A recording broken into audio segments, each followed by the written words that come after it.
What happens when a police officer, sworn to protect and serve all members of the public, lets his own blinding prejudice run wild?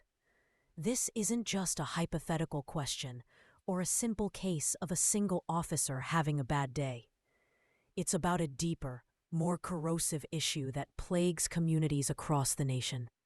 It's about the fear, the anger, and the profound mistrust that grows in the shadow of biased policing. The fear and mistrust are real, and the numbers paint a stark and troubling picture. For instance, Black people are killed by police at more than twice the rate of white people. It's a statistic that represents shattered families and broken trust, feeding a cycle of alienation. This is a reality where a Black person is 5 times more likely to be stopped without just cause than a white person. But what happens when the very man an officer decides to wrongfully arrest based on nothing more than the color of his skin and the hoodie on his back is the one person that officer should have feared the most? What happens when a petty, ugly abuse of power collides head-on with an authority that was supposed to remain a secret? This is a story about a moment when the tables weren't just turned.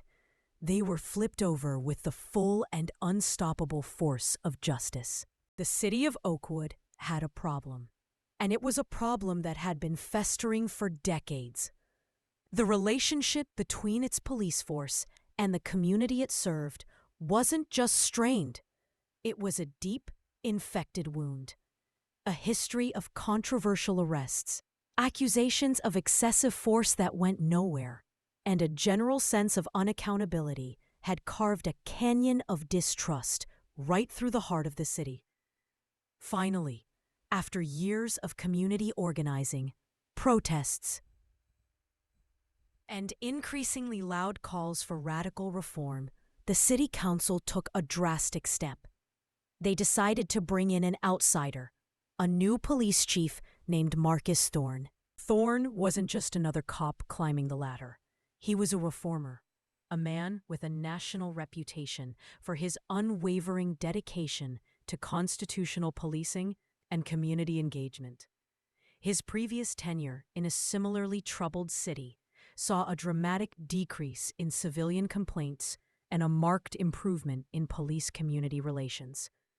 He was a man who believed in data, de-escalation, and dignity. But on this particular Tuesday morning, he wasn't Chief Thorne. He was just Marcus, a man in a simple gray hoodie and jeans, sitting alone in a worn-out booth at the back of a 24-hour diner called The Daily Grind. Stirring his black coffee, he was quietly observing. He was trying to get the real pulse of the city he was now tasked with healing. He'd been in town for less than a week, staying in a nondescript hotel under his own name. His official swearing-in ceremony and his start date weren't until he held a simple, deeply ingrained belief: you can't possibly fix a broken system until you truly understand how it feels to be on the raw end of it. He had no idea how profoundly right he was about to be. The diner was calm, a quiet hum of morning conversations and clinking silverware.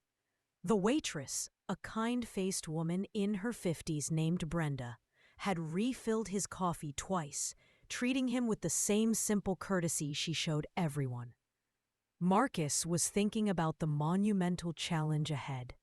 He knew the statistics by heart.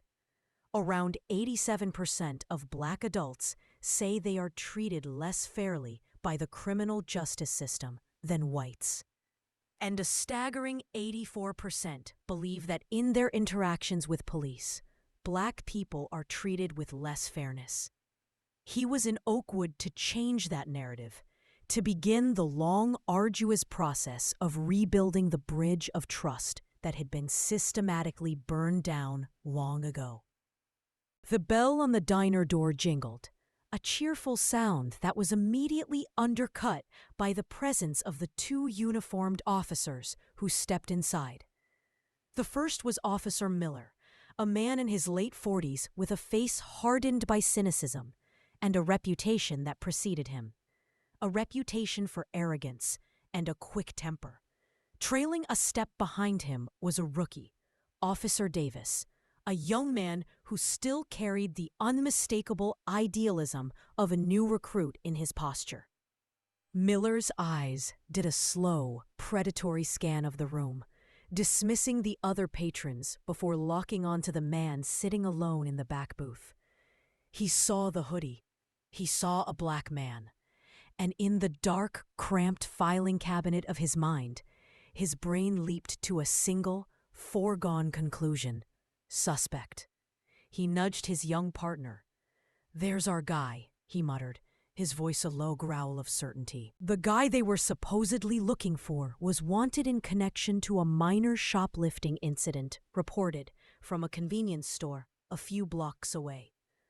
The description they had been given over the radio was so comically vague it was useless. A black male wearing a hoodie. It was a description that could have fit hundreds, if not thousands, of men in the city of Oakwood on that cool autumn morning. But for Officer Miller, that description was a blank check to indulge his biases. The two officers made their way to the back. "Morning," Miller said, his voice managing to drip with both boredom and accusation. "We need a word with you." Marcus looked up from his coffee, his face a mask of neutrality. "Is there a problem, officer?" "Might be," Miller shot back, planting his hands on the table and leaning forward, an invasion of personal space. "Got a report of a theft nearby. You fit the description." Marcus didn't so much as flinch.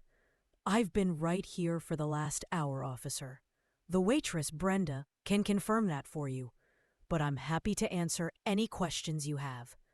His voice was calm, clear, and steady, the voice of a man who knew his rights and was not intimidated. But Miller wasn't interested in rights. He was interested in control.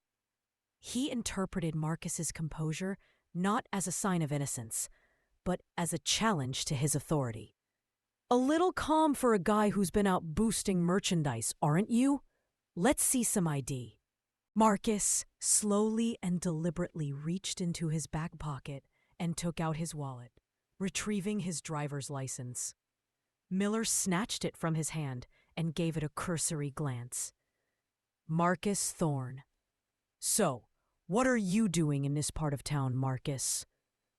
The use of his first name was a deliberate, petty attempt to diminish him. "Just having a coffee, officer. Enjoying a quiet morning." "A coffee?" Miller scoffed, his voice rising in volume, drawing glances from the other patrons. "Funny how people like you are always just having a coffee in places you don't belong. I think you're lying." This kind of baseless accusation is a harsh reality. Studies consistently show that black individuals are disproportionately stopped and searched by police. In some parts of the country, black drivers are searched during traffic stops at a rate more than double that of white drivers. Officer Davis, the rookie, shifted his weight uncomfortably. He could feel the eyes of the other customers on them.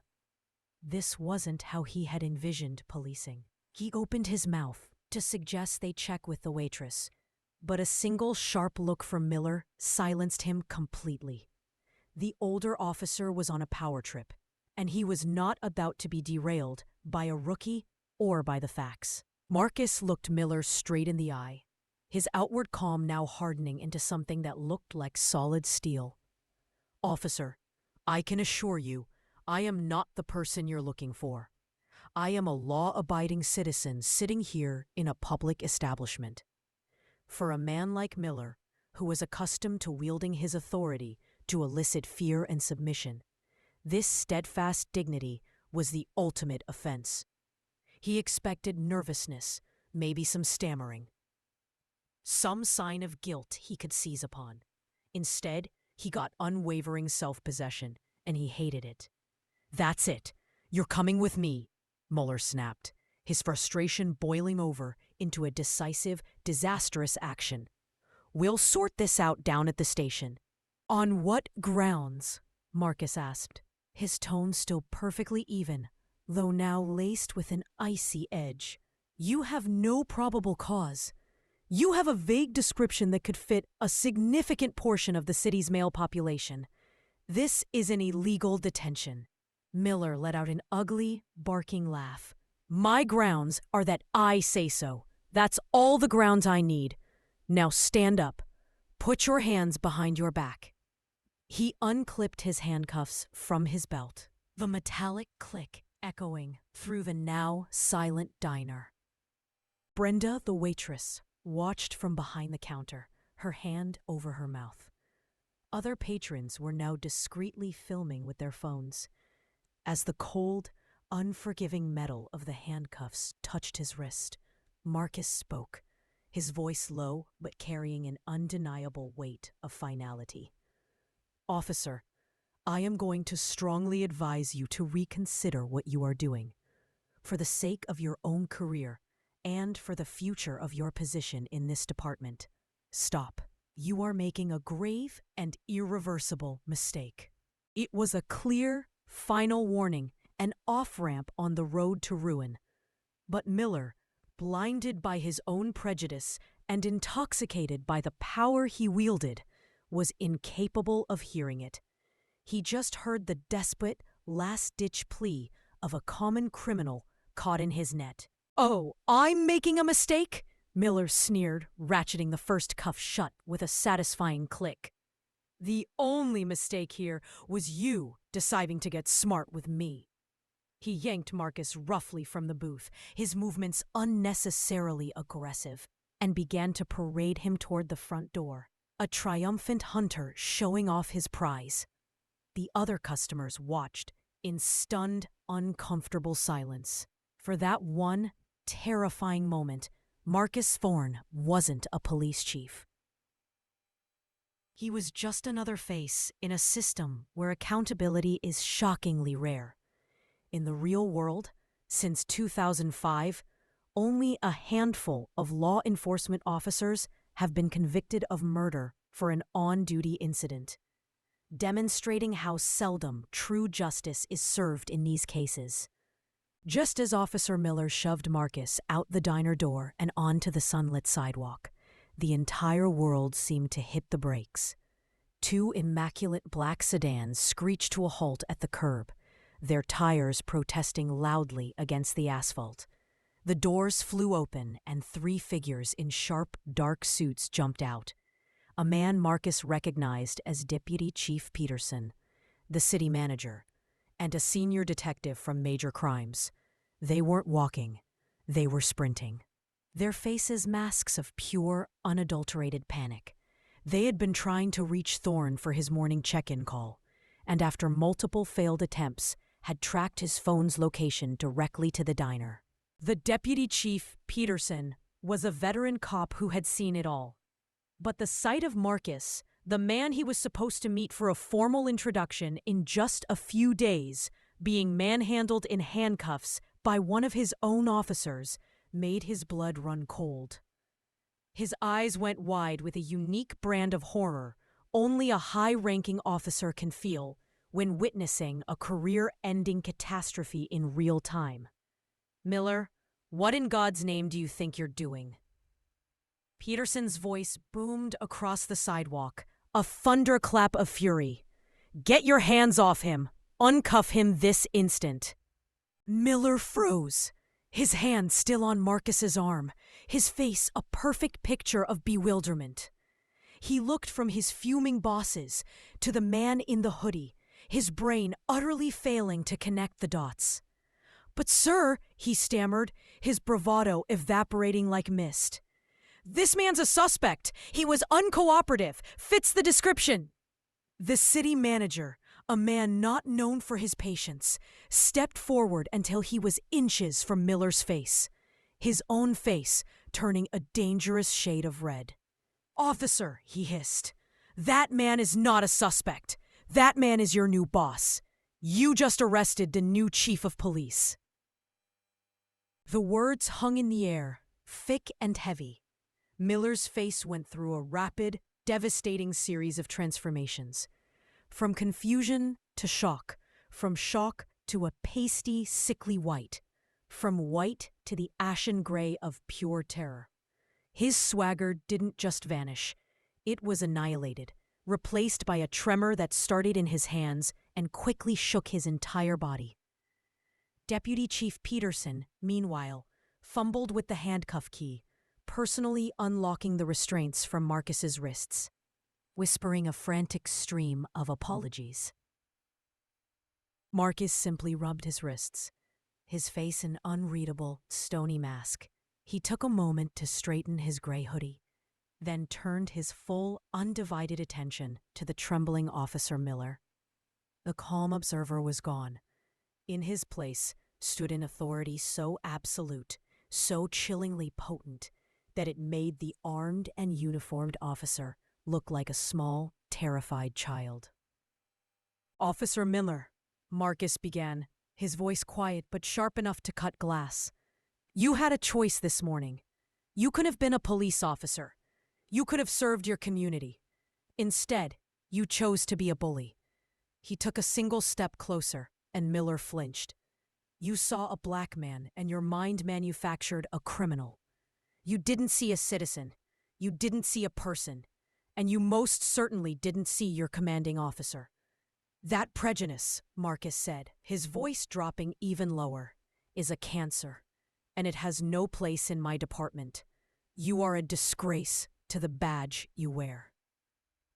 The fallout was as swift as it was brutal. Officer Miller was immediately suspended on the spot, his badge and service weapon taken from him right there on the public sidewalk in front of the diner.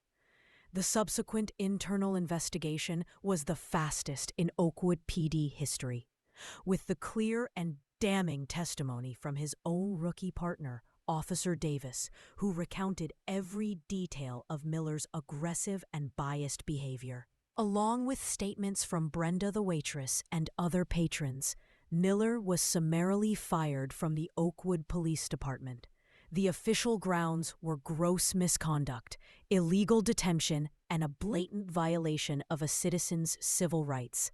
His 2-decade career was over in the span of a single morning. The incident sent a powerful shockwave through the entire department. In his first official address to his new officers, Chief Thorne used the incident, without ever naming Miller, as a potent, real-world teaching moment. It was a stark and undeniable example of what would no longer be tolerated under his command. The old era of impunity, of turning a blind eye to profiling and abuse, was over. This kind of swift justice, however, is a stark contrast to reality, where accountability is often elusive. It's the kind of accountability many feel is missing, with surveys showing the vast majority of Black adults believe the U.S. criminal justice system is unjust towards them. The story of the cop who arrested his own chief became an instant local legend, a cautionary tale whispered in hushed tones in locker rooms and during roll calls. It became a brutal and effective reminder that the person you decide to harass, belittle, or detain based on your own internal bias might just be the one person who holds your entire future in their hands. The lesson here isn't just about the spectacular, almost cinematic karma that was served that day. It's a deeper reminder that a uniform and a badge do not grant anyone the right to strip away another person's humanity and dignity. True authority doesn't come from intimidation or the threat of force. It is earned through integrity, consistency, and respect. It's about a sacred commitment to justice for all, no matter what they look like, what they wear, or where they choose to have a cup of coffee.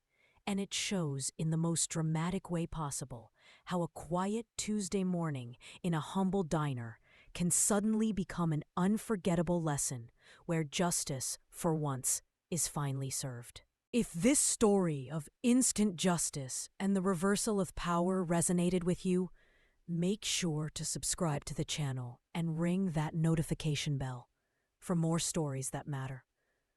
We believe in the power of these narratives to highlight crucial issues.